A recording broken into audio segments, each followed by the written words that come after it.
Les amis, l'heure est grave. La saison 2 de Jujutsu Kaisen vient de démarrer. Tu as peur d'être à la ramasse car tu as tout oublié de la première saison? Pas d'inquiétude. Bonjour à tous, c'est Armo Sensei. Aujourd'hui, je te propose un petit résumé de la saison 1 de Jujutsu Kaisen.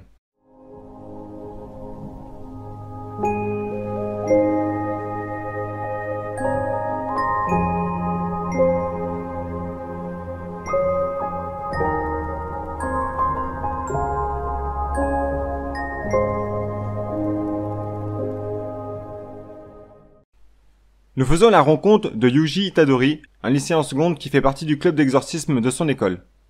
Un soir, un jeune homme s'appelant Megumi va lui demander de lui remettre la relique qu'il a prise. Il se trouve que ce sont les autres élèves du club d'exorcisme qui l'ont. Megumi et Yuji se dépêchent de retourner à l'école car s'ils libèrent le sceau, le fléau sortira mettant leur vie en grave danger. Ils finissent par arriver sur les lieux, mais il est trop tard, le fléau est sorti. Au moment où il va absorber les deux élèves, Yuji réussit à les libérer in extremis, ainsi qu'à récupérer la relique, ce qui augmenterait considérablement la puissance du fléau s'il l'avalait. Megumi est malmené et Yuji se retrouve coincé entre les bras du fléau. Il n'a d'autre choix que de manger la relique qui se trouve être l'une des 20 parties de Sukuna, l'un des pires fléaux. À la stupeur de Megumi, Yuji parvient à contrôler partiellement Sukuna. Le professeur de Megumi fait soudainement irruption, Gojo Satoru, qui est également surpris de voir Yuji parvenir à contrôler Sukuna, il lui laisse cependant deux choix. Soit il meurt maintenant afin de supprimer au moins l'une des reliques du démon Sukuna, soit il avale les 19 autres reliques de Sukuna, puis meurt ensuite, supprimant toutes les parties de Sukuna par la même occasion. Yuji opte pour la dernière proposition et entre à l'école d'exorcisme de Tokyo. Entre-temps, Gojo lui refile une deuxième relique, à savoir Gojo possède 6 reliques de Sukuna à ce moment-là. Il faut la connaissance de Nobara, une autre élève qui est en seconde également. Elle utilise des clous et un marteau pour venir à bout des fléaux. Kiyotaka, le proviseur adjoint de l'école, demande à Yuji, Megumi et Nobara de se débarrasser d'un fléau au sein d'une prison qui pourrait être de classe S. Au moment où le fléau apparaît, Nobara tombe dans une autre pièce. Yuji se fait couper la main par le fléau sans qu'il ait eu le temps de voir quoi que ce soit. Il demande à Megumi de partir à la recherche de Nobara pendant qu'il s'occupe du fléau avec l'aide de Sukuna. Une fois que Megumi a réussi à sortir Nobara de la prison, il lance le signal à Yuji pour qu'il transmute avec Sukuna. Dès lors, la situation est totalement différente. Son pouvoir est bien plus grand que le fléau S et il parvient aisément à le supprimer. Au passage, il récupère la relique qui était à l'intérieur du fléau, puis se dirige vers Megumi qui attend Yuji à la sortie de la prison.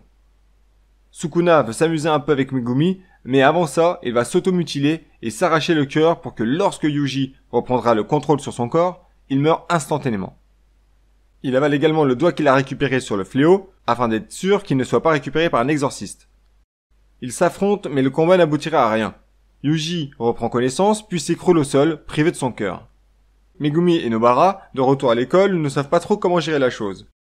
Les premières années de l'école d'exorcisme de Tokyo, Maki Zenin, Inumaki et Panda vont se présenter à eux et leur proposer de participer à l'amicale, une compétition opposant l'école d'exorcisme de Tokyo à celle de Kyoto.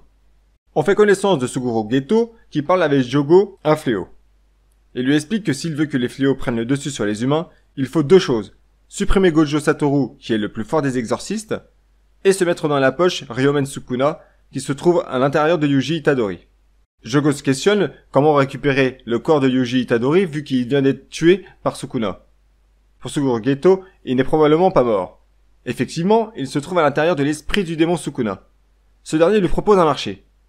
Soit Yuji le vainc et il accepte de remettre son cœur à 9 gratos, soit il accepte que Sukuna puisse prendre le contrôle de son corps durant 1 minute lorsqu'il énonce la phrase « pacte éternel », mais en contrepartie il oublie tout de cette proposition.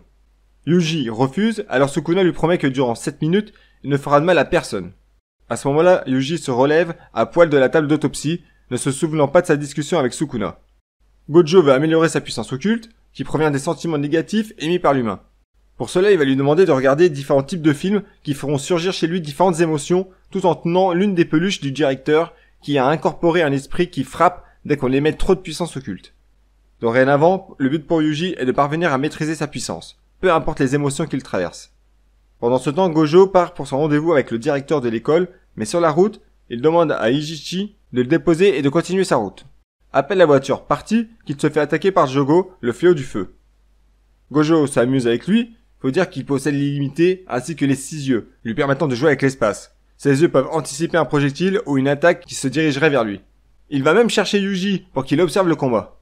Jogo va étendre son territoire, c'est-à-dire qu'il va enfermer Gojo et Yuji Itadori. Ce territoire requiert énormément de puissance et permet à l'utilisateur d'augmenter la puissance de ses sorts et de toucher à coup sûr son adversaire. Mais la parade est également possible. En utilisant soi-même un sort, on peut également à son tour faire une extension du territoire s'il est plus puissant et prendra le dessus. C'est ce que fait Gojo et une fois sorti, il lui tranche la tête et lui demande qui l'envoie. Anami, un autre fléau qui fait partie de l'équipe, intervient et parvient à s'enfuir avec la tête de Jogo. Ils se rendent sur une île où se trouve Suguru Geto, ainsi qu'un autre fléau humanoïde, un certain Mahito.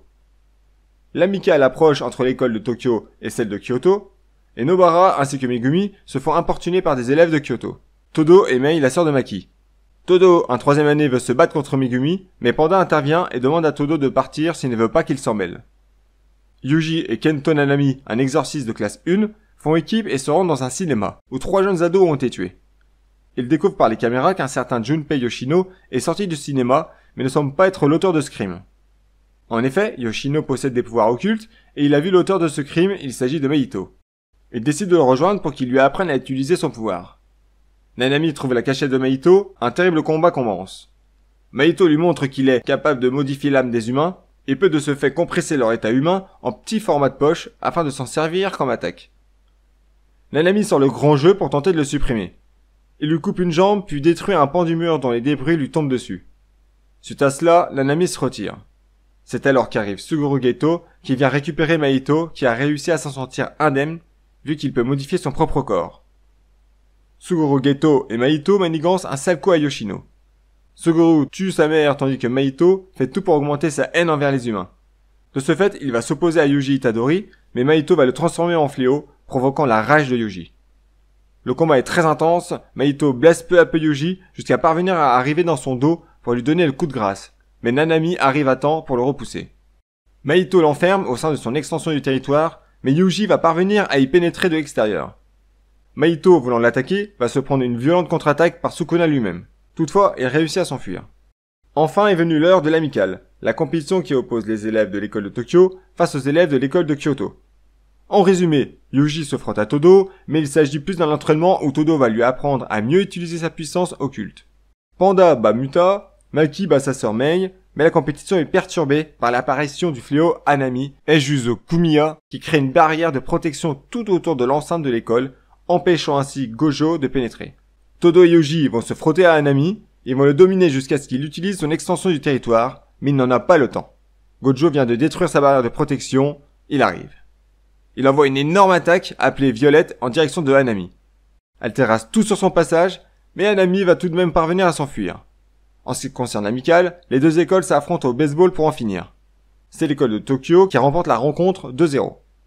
Akarinita, le chef des assistants de l'école de la faculté de Tokyo, amène Nobara, Megumi et Yuji sur une affaire. 4 personnes sont mortes à chaque fois de la même manière, devant la porte de leur domicile. Megumi, étant du même collège qu'eux, parvient à obtenir des informations et à remonter la source du problème au pont Yasuhashi, où les jeunes aimaient se lancer comme défi le saut à l'élastique. En bas de ce pont, en traversant une rivière, nos 3 amis pénètrent dans le territoire d'un fléau, celui de Keshizu. Yuji souhaite s'en occuper pendant ce temps-là, Nobara se fait prendre à travers le mur par un autre fléau, Ezo. Megumi, lui, reste dans l'espèce de terrier avec la taupe. Il va le détruire, mais en réalité, un autre fléau qu'ils ont déjà croisé apparaît, celui qui avait coupé la main de Yuji.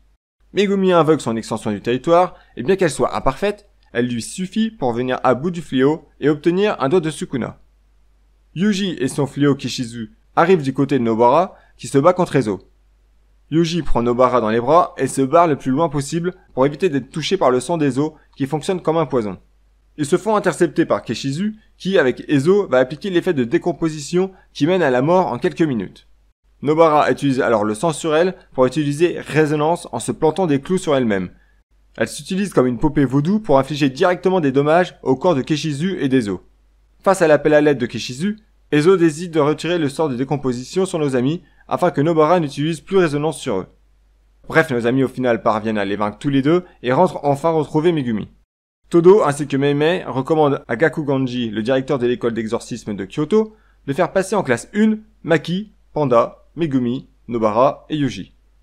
C'est ainsi que s'achève la saison 1 de Jujutsu Kaisen. La saison 2 vient de débuter, vous allez pouvoir en apprendre plus sur le passé de Satoru Gojo, ainsi que d'autres personnages tout aussi intéressants.